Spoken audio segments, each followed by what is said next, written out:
এখন আমরা ট্রান্সফরমারের যে টপিকটা নিয়ে আলোচনা করব সেটা ট্রান্সফরমারের বিভিন্ন পার্ট। একটা থ্রি ফেজ ট্রান্সফরমার, এখানে একটা ডিস্ট্রিবিউশন ট্রান্সফরমার, সেই ডিস্ট্রিবিউশন ট্রান্সফরমারের বিভিন্ন পার্টগুলো, যে পার্টগুলো যে নেসেসারি যে পার্টগুলো, সেই পার্টগুলো সম্পর্কে একটু আলোচনা করব।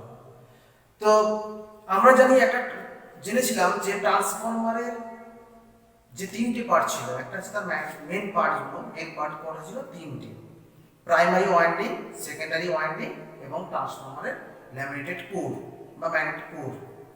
তো এখানে এছাড়াও একটা বড় ট্রান্সফরমারের ক্ষেত্রে, থ্রি ফেজ ট্রান্সফরমারের ক্ষেত্রে আরো অনেক পার্ট থাকে।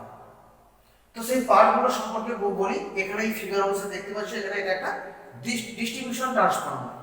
এটা কি একটা ডিস্ট্রিবিউশন ট্রান্সফরমারের বিভিন্ন পার্টগুলো দেখানো হয়েছে। ওকে, একটা ডিস্ট্রিবিউশন ট্রান্সফরমারের বিভিন্ন পার্টগুলো দেখানো হয়েছে। প্রথমে আছে এইচটি টার্মিনাল, অর্থাৎ হাই টেনশন যে টার্মিনাল, হাই ভোল্টেজ সাইডের যে টার্মিনাল। এই যে এখানে দেখতে পাচ্ছ হাই ভোল্টেজ টার্মিনাল, এটা হচ্ছে হাই ভোল্টেজ সাইডের টার্মিনাল 1। তো এই যে বুশিং, এটা বুশিং দিয়ে কি করা আছে, পোর্সেলিনের তৈরি, হ্যাঁ, পোর্সেলিনের চিনাবাটির তৈরি। এটা পোর্সেলিন করে কি করা আছে, লম্বা অনেক থাকে। হাই ভোল্টেজ সাইডে দেখতে পাবে একটা ট্রান্সফরমারের যে বড় সাইডে যে টার্মিনালগুলো যে বড় সাইডগুলো দেখবে, বড় করে একটা পোর্সেলিনের যে ডিসগুলো বেরিয়ে আছে, তো পোর্সেলিন তৈরি। তো সেখানে সেটাকে বলা হবে কি, এইচটি টার্মিনাল। ওকে, তো নাম্বার 2 আসি টেম্পারেচার গেজ। তো টেম্পারেচার গেজ বলতে এটা কি, এটা ট্রান্সফরমারের যে ভেতরে এই যে একটা ট্যাঙ্ক হচ্ছে, স্টিল ট্যাঙ্কের মধ্যে দেখতে পাচ্ছ। তো এর মধ্যে অয়েল ভরা থাকে, একটা ন্যাচারাল অয়েল, যেটা কি অ্যাসকারাইলে ইউজ করা হয়। সেই অয়েলের তার টেম্পারেচার, যখন এটা কোরটা যখন চার্জ থাকে, যখন চালু থাকে, লোডে থাকে ট্রান্সফরমারটা, তখন কি হবে, এই অয়েলটা হিট হয়। তো তার জন্য একটা টেম্পারেচার শো করার জন্য, টেম্পারেচার কতটা হয়েছে ম্যাক্সিমাম একটা তার রেঞ্জের বাইরে গেলে কিন্তু সেখানে কি করতে হবে, তাকে ট্রান্সফরমারটাকে ঠান্ডা করতে হবে। তো তার জন্য এইরকম ভাবে একটা টেম্পারেচার গেজ লাগানো থাকে, যেখান থেকে আমি দেখতে পারবো যে টেম্পারেচারটা কত হয়েছে। তারপর হচ্ছে ট্যাপ চেঞ্জার। তো একটা ডিস্ট্রিবিউশন ট্রান্সফরমারের ট্যাপ আমি চেঞ্জ করতে পারবো। সেই ট্যাপ চেঞ্জ করার জন্য, তো ট্যাপ চেঞ্জ করার জন্য যে ট্যাপ চেঞ্জার, এখান থেকে ট্যাপ চেঞ্জ করা যায়। ওকে, ট্যাপ চেঞ্জ বিভিন্ন ভোল্টেজের পাওয়ার জন্য আমরা কি করব, ট্যাপ চেঞ্জ করব। তো তার নাম্বার 4 কুলিং টিউব। তো এই যে দেখতে পাচ্ছ এখানে, এগুলো হচ্ছে কি, নাম্বার 4 কুলিং টিউব। এগুলো কি, এগুলো হচ্ছে টিউব আকারে থাকে, টিউবের মতো পাইপ বলা যায়। তো এই পাইপের মতো করে থাকে, যেখানে স্টিল ট্যাঙ্কের যখন অয়েলটা, যখন ট্রান্সফরমারটা চার্জ অবস্থায় থাকে, তখন কি হবে, হিট হয়। তো কুলিং পারপাসের জন্য অ্যাকচুয়ালি অয়েলটা, ভেতরে যে অয়েল রাখা আছে সেই অয়েলটা ব্যবহার করা হয়।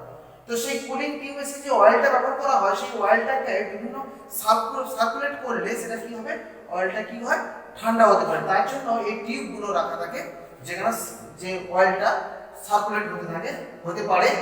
সেই কারণে কুলিং টিউব এটাকে ইউজ করা হয় কুলিং পারপাসের জন্য। তারপরে number 5 drain cock. Drain cock বলতে এখানে এই যে drain cock 5 number 5 drain cock লাগানো আছে। এটা কি করে, ট্রান্সফরমারের যে ভিতরে যে অয়েলটা রাখা হয় কুলিং পারপাসের জন্য, যে অয়েলটা ইউজ করা হয়, সেই অয়েলটা নমুনা পরীক্ষা করার জন্য বা অয়েলটা ঠিকঠাক আছে কিনা সেটা টেস্ট করার জন্য কিন্তু এই ড্রেন ককটা ইউজ করা হয়। বা পুনরায় রিফিলিং করবে অয়েলটা, সেটাকে ড্রেন, প্রথমে যে আগের যে অয়েলটা রয়েছে সেটাকে তুমি ড্রেন করবে, বের করবে। তো তার জন্য ড্রেন কক করা হয়। ওকে, নাম্বার 6 আর্থ। তো এই আর্থিং পয়েন্ট দেখো, এখানে বডিতে কি করা আছে, আর্থিং পয়েন্টে কানেকশন করা আছে, সেটা এইটা হলো আর্থ পয়েন্ট নাম্বার 6। ওকে, তো তারপরে আসি একটা ট্রান্সফরমারের কি বিশেষত্ব কি থাকে, হুইল। 8 নম্বর পয়েন্ট হুইল। ওকে, তো তারপরে নাম্বার 9 অয়েল। তো এর ভিতরে দেখো, নাম্বার 9 এর ভিতরে পুরো ট্রান্সফরমারের অয়েল ট্যাঙ্কটার ভিতরে, স্টিল ট্যাঙ্ক, এই ট্যাঙ্কটার ভিতরে অয়েল ফিল করা থাকে। তো সেটা নাম্বার অয়েল। তো নাম্বার 10 এলটি টার্মিনাল। এই নাম্বার 10 এ দেখো এলটি টার্মিনাল, চারটি টার্মিনাল দেখতে পাচ্ছ। এটা বলেছিলাম, এটা একটা ডিস্ট্রিবিউশন ট্রান্সফরমার। এটা কি, ডেল্টা স্টার কানেকশন। তো ডেল্টা স্টার কানেকশনের জন্য এটা নিউট্রাল পয়েন্ট একটা পেয়েছে, আরওয়াইপি এন্ড ডিং উইথ নিউট্রাল। তো এইটা এর বুশিং গুলো ছোট ছোট থাকে টার্মিনাল গুলো। তো এটা লো ভোল্টেজ সাইড, এটা এই যে দেখতে পাচ্ছ এটা টার্মিনাল, এই অর্থাৎ এলটি টার্মিনাল। নাম্বার 11 ব্রেদার, এইটা হলো কি ব্রেদার। তো ব্রেদারটা কি? এই কনজারভেটর ট্যাঙ্কের সঙ্গে দেখো একটা পাইপ লাইন এসেছে, যেটা হচ্ছে ব্রেদার জুড়ে আছে। এটা আমাদের যেমন শ্বাস প্রশ্বাস নেওয়ার জন্য আমাদের এই নাক রয়েছে, নাসান্ধ্র রয়েছে, এটা দিয়ে শ্বাস প্রশ্বাস নেই। তো এই ব্রেদার দিয়েও এই ট্রান্সফর্মারটার শ্বাস প্রশ্বাস নিতে হয়। অর্থাৎ এখানে কি করা হয়, এই যে যে এয়ারটা জন্য এই যে এখানে অয়েল আছে না, অয়েলটা কি করা হয়, এখানে এয়ার লাগে। তো এয়ারটা দিতে হয়, তো এয়ারটা লাগে। এয়ারটা পরিবেশে যে আমাদের যে এয়ারটা রয়েছে সেটা অ্যাকচুয়ালি যে এয়ারটা সেটা ময়েশ্চার যুক্ত, ময়েশ্চার জলীয় বাষ্পযুক্ত, এটা যে বাতাসটা থাকে। তো সেই বাতাসটাতে জলীয় বাষ্পটা যদি আমি চলে যাই কনজারভেটর ট্যাঙ্ক হয়ে যদি স্টিল ট্যাঙ্কে যায়, তো অ্যাকচুয়ালি এখানে যে ওয়াইন্ডিং রয়েছে, কোর রয়েছে, সেখানে কি হবে, সেটা শর্ট হয়ে যেতে পারে। কারণ জলটা যে তড়িতের কি সুপরিমাণে গুড কন্ডাক্টর। তো যার ফলে কি হবে, সেখানে কি করার ড্রাই এয়ারটা দিতে হবে। তো ড্রাই এয়ার দেওয়ার জন্য এই ব্রেদার থেকে, ব্রেদারের মধ্যে 12 নম্বর পয়েন্টে সিলিকা জেল রাখা হয়।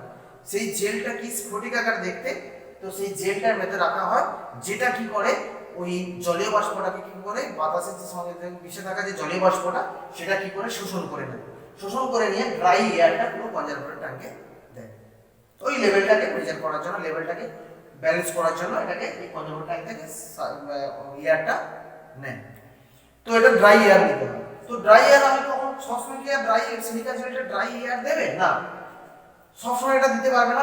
তার জন্য দেবে যখন এই সিলিকা জেলটা ময়েশ্চার গ্রহণ করে নেবে, ময়েশ্চার গ্রহণ অ্যাবজর্ব করে নেবে, তখন কিন্তু সেটা কি হবে, একটা পিঙ্ক কালার, গোলাপি কালার টাইপের চলে আসবে। তো সেটাকে আমরা কি করব, তখন এই সিলিকা জেলটাকে বের করে যদি হিট করে দেওয়া হয়, হিটিং যদি গরম করে রোদে শুকিয়ে নেওয়া হয় বা হিট করে নেয়, তখন সে কি করা, আগের যে নীলাভ কালার ছিল তো সেই অবস্থায় ফিরে যায়। তখন আবার পুনরায় এটাকে ব্যবহার করতে পারি সিলিকা জেলটাকে। দেখে বুঝতে পারবো যে ময়েশ্চারটা, সিলিকা জেলটা ময়েশ্চারটাকে অ্যাবজর্ব, শোষণ করে নিয়েছে কিনা, অ্যাবজর্ব করে নিয়েছে কিনা। ওকে, তো নাম্বার 12 হয়ে গেল। তো তারপরে আসি অয়েল ইনলেট ভালভ। তো এখান থেকে আমি যখন ওটার মধ্যে ড্রেন করতে পারবো অয়েলটাকে, নাম্বার 5 এ ছিল। তো এখান থেকে অয়েলটাকে ভরতে হবে। যখন আমি ড্রেন করে দিলাম, তারপরে কি করবো, অয়েলটাকে আমি ভরবো। তো তারপরে আসি বুকজ রিলে। এই যে রিলেটা দেখতে পাচ্ছ, এখানে রিলে আছে, একটা কনজারভেটর ট্যাঙ্কের মেইন ট্যাঙ্কের সঙ্গে কানেক্ট করা আছে, একটা রিলে ব্যবহার করা হয়, যেটা কি করে, যে এয়ারটার যে ফ্লোটা বা অয়েলের যে ফ্লোটা কি করে, ফ্লোটা কখন হবে, যখন কোনো কারণে যদি প্রচুর হিট হয়ে যায়, তখন কি হবে, একটা অয়েলটা কি ফ্লোটা গতিটা বেড়ে যাবে, তো প্রেসার ক্রিয়েট করবে।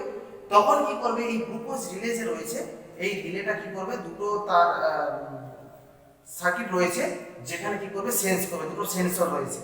তো একটা ভাসমান যে বল টাইপের থাকে, তো সেখানে ভেসে থাকে, যে ফ্লোটা হলে কি হবে, তাদের মধ্যে কন্ট্যাক্ট হয়ে যায়। অর্থাৎ একবার যদি হয়, বড় বড় ট্রান্সফরমারের ক্ষেত্রে গ্লুকোজ রিলেটার ওয়ার্নিং দেয়, যে কোনো কারণে যদি প্রাথমিকভাবে কিছু প্রবলেম, হিটটা বেশি হয়ে যায়, তখন কি হবে, এ কি করবে, সেন্স করবে। সেন্স করলে কি হবে, তখন অ্যালার্ম বাজবে, যে ওয়ার্নিং দেবে যে ট্রান্সফরমারটা আর নিতে পারছে না, এটা হিট হয়ে যাচ্ছে বা এটা অ্যাবনর্মাল কন্ডিশনে চলে যাচ্ছে, তো তখন অ্যালার্মটা বাজবে। তো তখনও যদি কোনো টেকনিশিয়ান বা মেইনটেনেন্স যারা করছে, তারা যদি সেখানে সেটা ফলো না করে, তখন সেটা কি করবে, এর নেক্সট যে সার্কিট রয়েছে সেই সার্কিটটাকে ট্রিপ করিয়ে দেবে, যেখানে কি করে পুরো ট্রান্সফরমারটা শাটডাউন হয়ে যাবে, অর্থাৎ অফ হয়ে যাবে।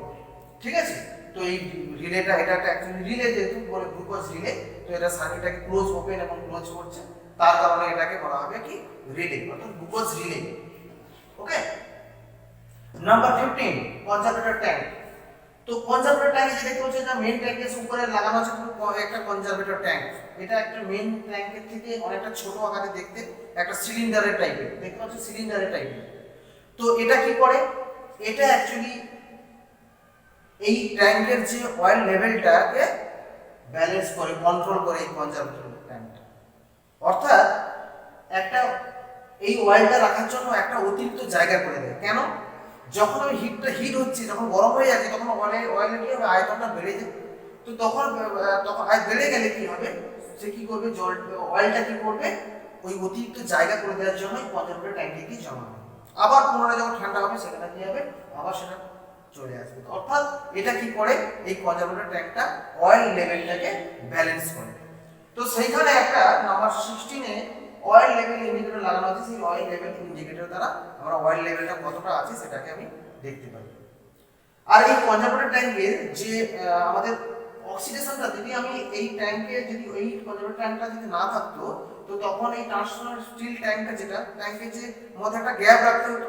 তো সেখানে গ্যাপ লাগলে তাহলে অক্সিডেশন যে হিটটা হচ্ছে, হিটের ফলে ওই অয়েলটার অক্সিডেশনের ফলে একটা কি হবে, গ্যাস তৈরি হবে। সেই অক্সিডেন যে গ্যাসটা সেটা না হতে দেওয়ার জন্য এই কিন্তু কনজারভেটর ট্যাঙ্কটা বিশেষ ভূমিকা পালন করে। ওকে, এই কনজারভেটর ট্যাঙ্কটা।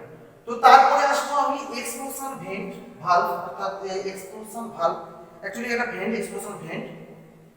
তো এক্সপ্লোশন ভেন্ট বলতে কি, এটা জিনিসটা কি, এটা অ্যাকচুয়ালি একটা ডায়াফ্রাম টাইপের একটা পর্দা দেওয়া থাকে, গ্লাস একটা পর্দা দেওয়া থাকে এখান থেকে, এই মেন স্টিল মেন ট্যাঙ্ক থেকে, স্টিল ট্যাঙ্ক থেকে। তো সেটা কি কারণে, কোনো কারণে ট্রান্সপোর্টার স্টিলের উপর ট্যাঙ্ক তৈরি, স্টিলের মেটাল দিয়ে তৈরি। তো যখন এটা হিট হবে, তো তখন এর টেম্পারেচার প্রেসারটা বেশি হবে, খুব হাই প্রেসার ক্রিয়েট করবে। অক্সিডেশনের ফলে কি হবে, প্রেসারটা অনেক বড় একটা গ্যাস, অক্সিজেন যে গ্যাসটা তৈরি হচ্ছে, গ্যাসটা প্রচুর প্রেসার ক্রিয়েট করবে। প্রেসার ক্রিয়েট করলে কি হবে, তো ট্যাঙ্কের ওয়ালে কি হবে, ধাক্কা দেবে। তো ট্যাঙ্কের ওয়ালে ধাক্কা দেবে, ট্যাঙ্কটা তো পুরো তো সর্বত্রই সমান থাকে, তো সমস্ত স্ট্রেংথ সমান থাকে। তো ওটা ফেটে যদি কোনো কারণে খুব বেশি পরিমাণে প্রেসার ক্রিয়েট হয়, তখন ট্যাঙ্কটা কি হয়, ফেটে যাওয়ার সম্ভাবনা থাকে। তার কারণে একটা সেফটি ভালভ হিসাবে একটা এই এক্সপ্লোশন ভালভ বা এক্সপ্লোশন ভেন্ট ব্যবহার করা হয়। তো যেটা যেখান থেকে কি করা হয়, গ্লাস লাগানো থাকে, একটা দেখা থাকে, সেখান থেকে প্রেসার ক্রিয়েট করলে ওই দুর্বল জায়গাটা যে গ্লাস লাগানো থাকে সেটা অনেকটা দুর্বল হবে স্টিল ট্যাঙ্কের ওয়ালের থেকে।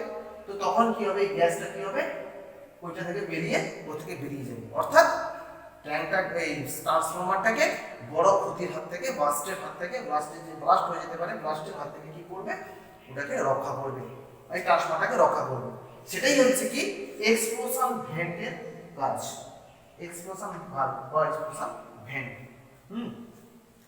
তো তারপরে আসে ওয়াইন্ডিং। এই ট্রান্সফরমারে যে দেখো ভিতরে যে ওয়াইন্ডিংটা কেটে যাচ্ছে, কাটিং সেকশন করে দেখানো হয়েছে যে ওয়াইন্ডিং, এটা ওয়াইন্ডিং চিপে ট্রান্সফরমারে ওয়াইন্ডিং করা হয়েছে, যেখানে যেটা ডেল্টা কানেকশন ইনপুটে হচ্ছে, স্টার কানেকশন যেটা আউটপুট, যেটা সেকেন্ডারি সাইডে স্টার কানেকশন, স্টার কানেকশন হচ্ছে। ওকে, এটা হলো কি ওয়াইন্ডিং। এইটা পুরো একটা ডিস্ট্রিবিউশন ট্রান্সফরমারের, চিপের ডিস্ট্রিবিউশন ট্রান্সফরমারের বিভিন্ন পার্ট সম্পর্কে আলোচনা করা হলো। ওকে।